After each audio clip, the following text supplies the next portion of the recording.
अस्सलामुअलैकुम दोस्तों, आज मैं आपके सामने फिर से एक और सेशन के साथ हाज़िर हूँ और आज दूसरा सेशन है जो हमने सीरीज़ स्टार्ट की है ना 500 एमसीक्यूज़ की, उसी का आज दूसरा सेशन है। तो आज हम जो एमसीक्यूज़ करने वाले हैं वो है रीऑर्गनाइजेशन एक्ट ऑफ 2019 और इसमें जो रिसेंट अमेंडमेंट्स हुई है वो भी हम इसी सेशन में देखेंगे। बाकी चलते हैं अपने सेशन की ओर, उससे पहले आप लाइक करिए और बाकियों के साथ शेयर करिए इस सेशन को। चलिए। देखिए, आपके सामने क्वेश्चन नंबर 1 है, इम्पोर्टेंट क्वेश्चन है और इसको जेके पीएससी ने अपने प्रीलिम्स में पूछा था 2012 में। अब ये क्वेश्चन है ना, ये डिलिमिटेशन कमीशन के बारे में है। इसी के रिलेटेड आपके 2 स्टेटमेंट्स हैं, आपको बोलना है कि इनमें से करेक्ट कौन-सा है। ये आपका स्टेटमेंट 1 है, ये आपका स्टेटमेंट 2 है। आई होप आपने अभी तक इन दोनों स्टेटमेंट्स को पढ़ा होगा और आंसर भी किया होगा। मैं भी आपको आंसर बताता हूँ, इसका जो करेक्ट आंसर है ना, वो है सी, बोथ 1 एंड 2, यानी ये दोनों के दोनों स्टेटमेंट्स क्या है, करेक्ट है। अब ये जो दोनों स्टेटमेंट्स है, ये किसके रिलेटेड है? ये ऑर्डर्स के रिलेटेड है, जो हमारे पास कौन देता है? डिलिमिटेशन कमीशन प्रोवाइड करता है। अब ये बोलता है कि जो ये ऑर्डर्स है ना, इनको चैलेंज नहीं कर सकता है कोर्ट ऑफ लॉ, ये पहला स्टेटमेंट है, ये बिल्कुल ही करेक्ट है। दूसरा बोलता है जो लोकसभा और स्टेट लेजिस्लेटिव असेंबली है, ये इन ऑर्डर्स में अल्ट्रेशन नहीं ला सकती है, यानी इनमें मॉडिफिकेशन नहीं कर सकती है। किन में? जो हमारे पास ऑर्डर्स आते हैं किसके थ्रू? डिलिमिटेशन कमीशन के थ्रू। अब यहाँ पे ये दो स्टेटमेंट्स आप ऐसे ही याद रखोगे, काफी काम की चीज है आपकी। अब देखिए, बात किसकी हो रही है? डिलिमिटेशन कमीशन की। अब मैंने इसको क्यों यहाँ पे लाया, ये रिसेंटली न्यूज में था। अब न्यूज में क्यों था? जो हमारे पास 2019 का रिऑर्गेनाइजेशन एक्ट है ना, जम्मू एंड कश्मीर का, इसमें रिसेंटली 2023 में क्या आ गई? अल्ट्रेशन, जिसको आप अमेंडमेंट्स भी बोलते हो। तो अब जो ये अमेंडमेंट्स है ना, इनको किसने सजेस्ट किया था? इसी डिलिमिटेशन कमीशन ने सजेस्ट किया था। अगर पूछा जाएगा कि इसको सेटअप कब किया गया था, 6 मार्च 2020 में इसको क्या किया गया था? सेटअप किया था। और अगर पूछा जाएगा कि इसमें कितने मेंबर्स थे, इसमें 3 मेंबर्स थे, यानी ये 3 मेंबर पैनल थी, ये आप याद रखोगे। जिसको हेड कौन कर रहे थे? जस्टिस रंजन देसाई। और इसके साथ कौन कौन थे? एक तो के शर्मा थे। ये के शर्मा कौन थे? ये स्टेट इलेक्शन कमिश्नर थे। किसके? जे एंड के। तब ये स्टेट थी, ये आपको पता होनी चाहिए। और जो इसके साथ साथ इनके कौन थे? जो चीफ इलेक्शन कमिश्नर थे, सुशील चंद्रा, वो भी इनके साथ इस कमीशन में थे। ये आप याद रखोगे, काफी इंपॉर्टेंट है। देखिए, अब ये जो कमीशन है ना, इसी ने सजेस्ट किया था जो हमारे पास असेंबली है, इसमें हम 107 सीट से कितनी सीट्स बना देंगे? 114, मतलब सीट्स को इंक्रीज करेंगे बाय 7, जिसमें हम 6 देंगे किसको? जम्मू को, और 1 देंगे कश्मीर को। जिसमें अगर आप देखोगे ना, जम्मू में इनिशियली 37 सीट्स थी और वो बढ़ के कितनी हो गई? 43। और यहाँ पे अगर देखोगे ना, यहाँ पे 46 अर्ली थी और वो बढ़ के बन गई 47। और ये कितनी हो रही है टोटल? अगर आप देखोगे, ये देखिए, ये आपकी टोटल 90 हो रही है, 90 सीट्स हो रही है। और इसमें जो बची कुची 24 सीट्स थी ना, वो इन्होंने किसको प्रोवाइड की? जो हमारे पास पाक ऑक्युपाइड कश्मीर है, उसको इन्होंने उसके लिए ही रिजर्व रखी। ये थी किसकी मोटी बातें? किसकी? डिलिमिटेशन कमीशन की, जो जिसके बारे में मैंने आपको ये बोल दी।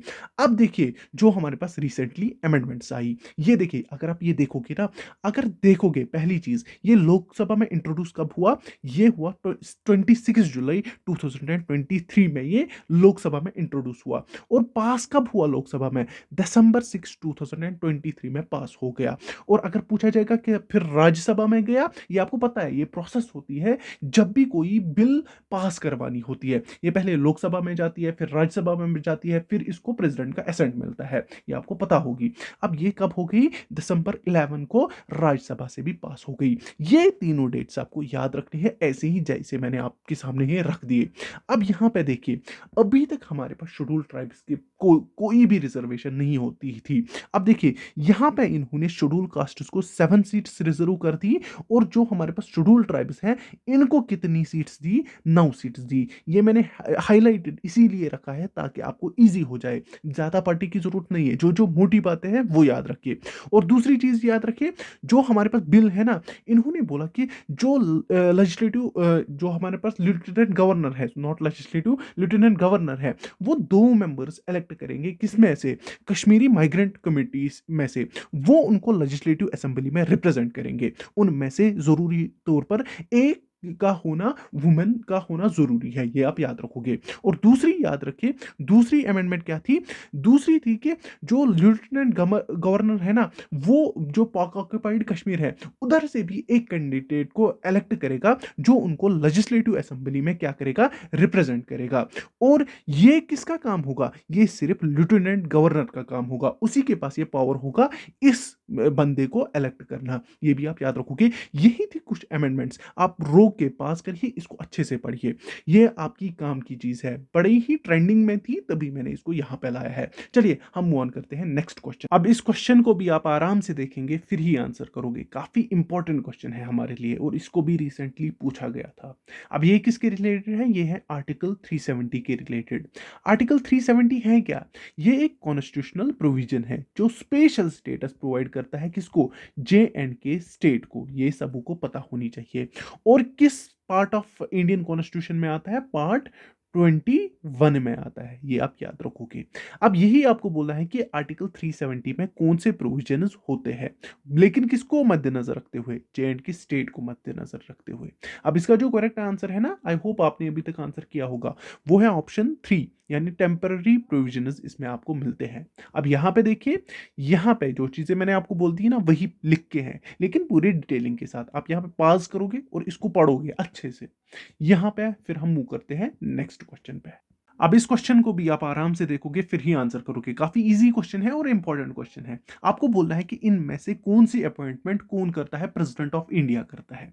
यहां पे देखिए, पहली अपॉइंटमेंट है लेफ्टिनेंट गवर्नर की, दूसरी है chief justice of high court की, और तीसरी है हमारे पास जज ऑफ हाई कोर्ट की। आपको बोलना है कि इनमें से कौन सी अपॉइंटमेंट जो प्रेसिडेंट ऑफ इंडिया करता है। बड़ा ही इजी क्वेश्चन है एंड आई होप आपने अभी तक आंसर किया होगा। और इसका जो करेक्ट आंसर है वो है 1, 2 एंड 3। जो ये तीनों की तीनों अपॉइंटमेंट्स करता है ना, ये प्रेसिडेंट ऑफ इंडिया ही करता है।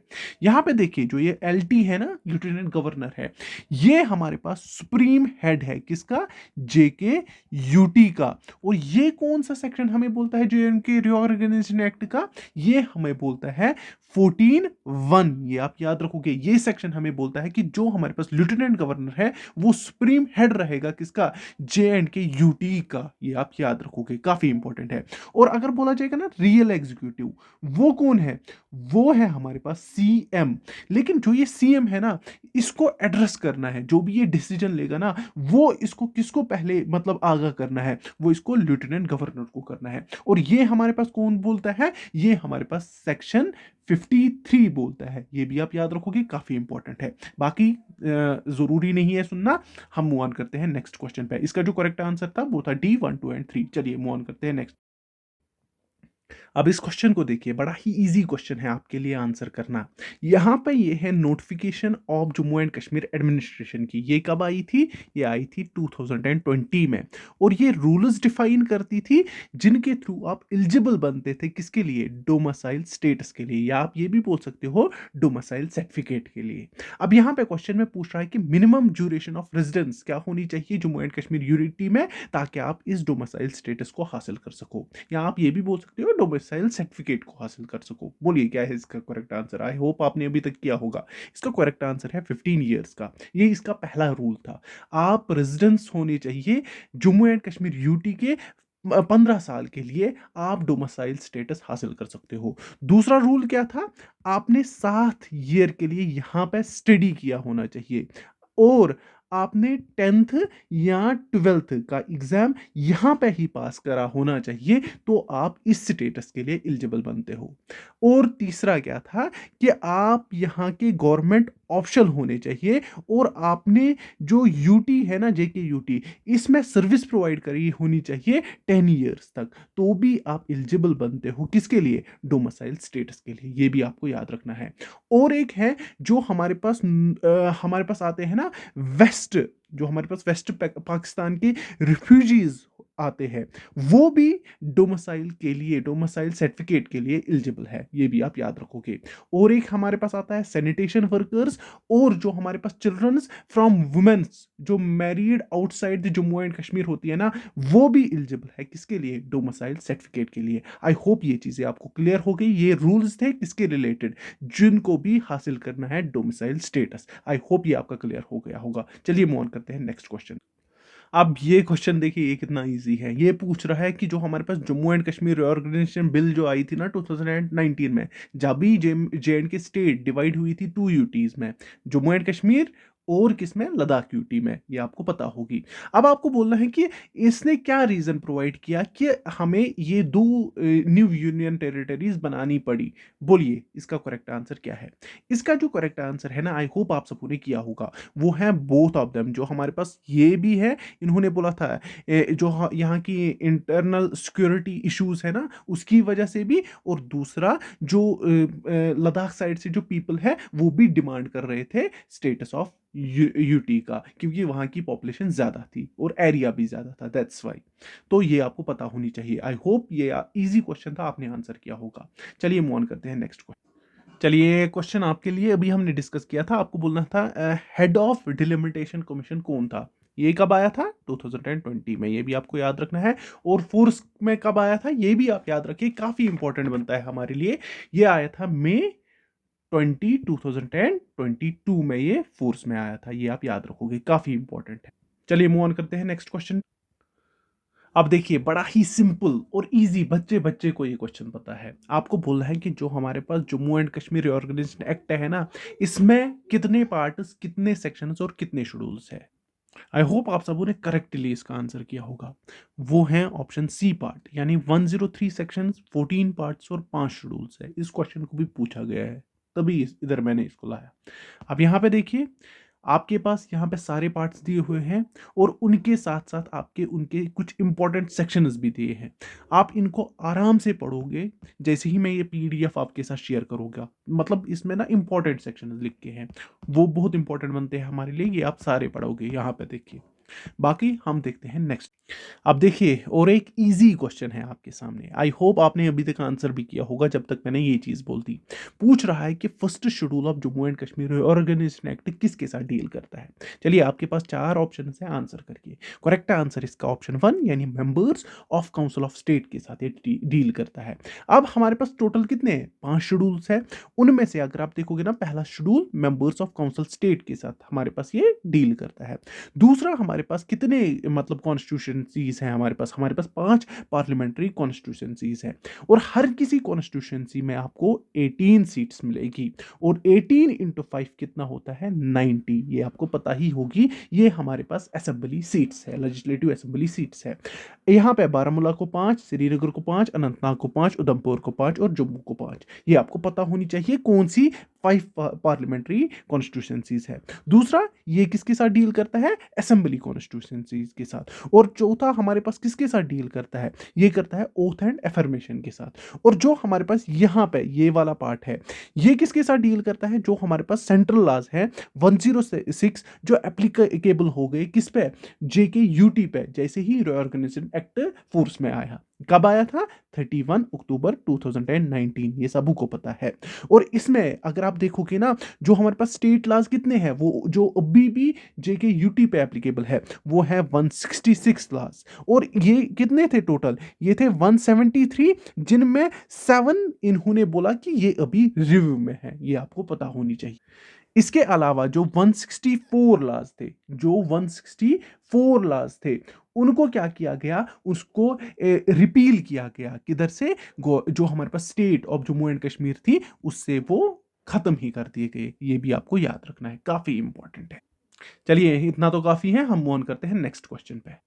अब इस क्वेश्चन को देखिए, बड़ा ही इंपॉर्टेंट और इजी क्वेश्चन है आपके लिए। आई होप आपने अभी तक आंसर भी किया होगा। यहाँ पे बोल रहा है कि कौन सा आर्टिकल है इंडियन कॉन्स्टिट्यूशंसी का जो एडमिनिस्टर करेगा किसको, जेके यूटी का। इनमें से आपको एक करेक्ट आंसर ढूंढना है, बड़ा इजी क्वेश्चन है, आई होप अभी तक किया होगा, मैं आप बताता हूँ। वो है ऑप्शन 1, यानी आर्टिकल 239A के तहत इसको एडमिनिस्टर किया जाएगा। अब यही आर्टिकल है जो इसको सिमिलर यूटी बनाता है एज पुडुचेरी, ये आपको पता होनी चाहिए।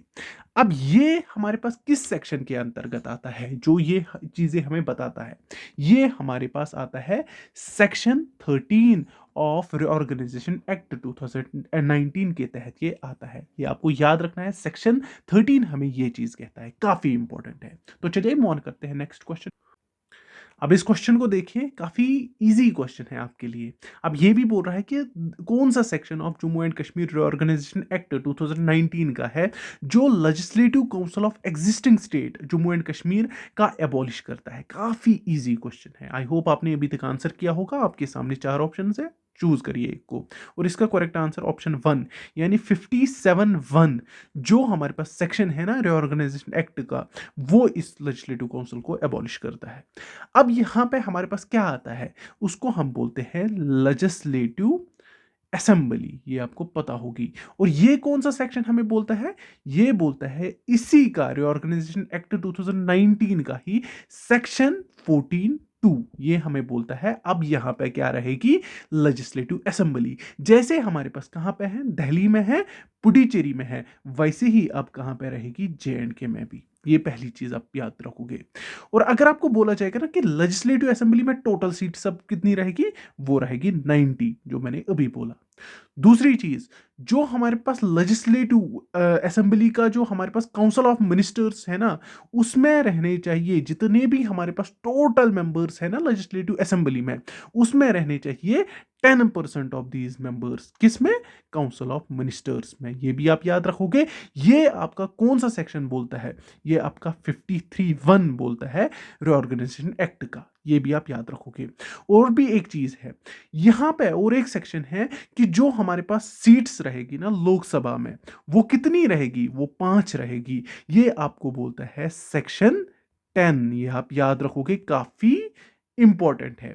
यही सेक्शन हमें बोलता है कि एक सीट रहेगी कहां पे, जो हमारे पास लद्दाख यूटी है, उसको भी लोकसभा में एक सीट रहेगी अंडर सेक्शन 10। और इसी सेक्शन के तहत 5 सीट किसके लिए रहेगी, जम्मू एंड कश्मीर के लिए।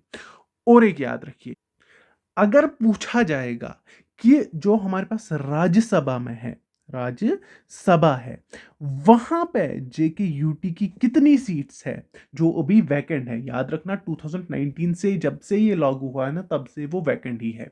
वहां वो कितनी रहेगी, वो रहेगी 4 सीट्स। ये आप अच्छे से याद रखोगे। और यहां पे आप मुझे बोलोगे लद्दाख की राज्यसभा में कितनी सीट्स है। काफी इंपॉर्टेंट क्वेश्चन है। चलिए बोलिए इसको कमेंट सेक्शन में। चलिए हम मूव ऑन करते हैं नेक्स्ट क्वेश्चन पे। चलिए आपके सामने JNK की स्टेट जो थी ना, उसके रिलेटेड कुछ यहाँ पे स्टेटमेंट्स हैं। आपको बोलना है इनमें से कौन सा करेक्ट है। बड़े इजी स्टेटमेंट्स हैं। देखिए, पहला बोल रहा है कि जो हमारे पास जम्मू एंड कश्मीर स्टेट जो थी ना, वो पहले प्रिंसली स्टेट थी। जब हमारे पास जो ये इंडिया था ना पूरा, ये किसके अंडर था, ये ब्रिटिश रूल के अंडर था। क्या ये करेक्ट है? हाँ, आई होप ये करेक्ट है। और जब तक मैंने ये स्टेटमेंट 1 पढ़ा ना, आपने शाहरुख का आंसर भी किया होगा। और आई होप आपने यही आंसर किया होगा ऑप्शन 4 यानी 1, 2 एंड 3। ये तीनों के तीनों क्या है, करेक्ट है। यहां पे दूसरा देखिए, ये बोल रहा है कि यहां पे देखिए, the people of princely state were state subjects and not British colonials subjects. ये भी करेक्ट है। ये क्या थे, ये थे स्टेट सब्जेक्ट्स। ये आप याद रखोगे, काफी इंपॉर्टेंट है। इसके बाद जो हमारे पास एसेसिनेशन हुई थी ना, वो कब हो गई थी इंडिया के अंडर, जब ये आया था, वो हो गया था 26 अक्टूबर 1947 के अंतर्गत। ये भी यहाँ पे काफी इंपॉर्टेंट है और ये करेक्ट है। आई होप ये सारे आपने याद रखे और काफी इंपॉर्टेंट है हमारे। और ये भी याद रहोगे, इसको किसने साइन किया था, इसको साइन किया था हरी सिंह ने, महाराजा हरी सिंह ने। ये आप याद रखोगे, काफी इंपॉर्टेंट है, बहुत इंपॉर्टेंट है। तो चलिए मूव ऑन करते हैं नेक्स्ट क्वेश्चन पे। अब इस क्वेश्चन को भी देखिए, काफी इजी क्वेश्चन है आप लोगों के लिए। यहाँ पे ये किसके रिलेटेड है, स्टेटमेंट्स हैं Jammu and Kashmir reorganisation act 2019 के रिलेटेड। 2 स्टेटमेंट्स हैं, आपको बोलना है इनमें से करेक्ट कौन है। स्टेटमेंट 1, स्टेटमेंट 2, आई होप दोनों पढ़े आपने और आंसर भी किया होगा। इसका करेक्ट आंसर बोथ है। यहाँ पे देखिए, ये पहले बोलता है कि इसको इंट्रोड्यूस पहले कहाँ पे किया गया था, राज्यसभा में। ये बिल्कुल ठीक है। इसको कब किया गया था वहां पे इंट्रोड्यूस, 5 अगस्त 2019 को। और सेम डे को ही वहां से इसको पास किया गया था लोकसभा की ओर। और अगर पूछा जाएगा लोकसभा में इसको कब पास किया गया, वो किया 6 अगस्त को। ये भी आपको याद रखना है। और अगर पूछा जाएगा प्रेसिडेंट का एसेंट इसको कब मिला, वो मिला 9th ऑफ अगस्त को। और फोर्स में कब आया फिर, ये आया 31 अक्टूबर को, सेम ईयर 2019 को। बड़ा ही इजी था, मैंने बस रिवाइज कराया। अब देखिए दूसरा बोल रहा है कि जो हमारे पास Jammu and Kashmir reorganisation bill यही बोलता है कि जो हमारे पास यूटी ऑफ लद्दाख होगी ना वो विदाउट लेजिस्लेचर होगी। बिल्कुल सही, ये हमारे पास सेक्शन 3 ही बोलता है सीधे कि जो हमारे पास ये जो है ना हमारे पास अलग सी एक यूटी बनेगी, ये लद्दाख, जिसका लेजिस्लेचर नहीं होगा। तो ये दोनों क्या थे, करेक्ट थे। हम मूव ऑन करते हैं नेक्स्ट। अब इस क्वेश्चन को देखिए, काफी इंपॉर्टेंट क्वेश्चन है आपके लिए और बहुत इजी है। आपको बोलना है कि चीफ ड्राफ्टर कौन थे आर्टिकल 370 के। काफी इजी क्वेश्चन है, आपके पास चार ऑप्शंस हैं, आप बोलिए इसका आंसर क्या है। इसका आंसर है गोपाल स्वामी अयंगर, ये इसके चीफ क्या थे, ड्राफ्टर थे। और इसको किसने अपॉइंट किया था, इसको जवाहरलाल नेहरू ने अपॉइंट किया था, अगर आप ये याद रखोगे। और कब किया था, ये आप ईयर मुझे आप बोलोगे, डेट मुझे आप बोलोगे कमेंट सेक्शन में। और आज का सेशन हम यहाँ पे एंड करते हैं। कल मिलते हैं किसी और इम्पोर्टेंट सेशन के साथ। आई होप, मुझे इतना लगता है या तो हिस्ट्री पे आएगा या तो 200 इंपॉर्टेंट करंट अफेयर्स आएंगे, क्योंकि उन पे मैं आज भी वर्क कर रहा था। कल भी उन्हीं पे वर्क हो जाएगा। अगर कल हिस्ट्री का नहीं आया तो कल उन पे आ जाएगा। बाकी टेक केयर, अल्लाह हाफिज।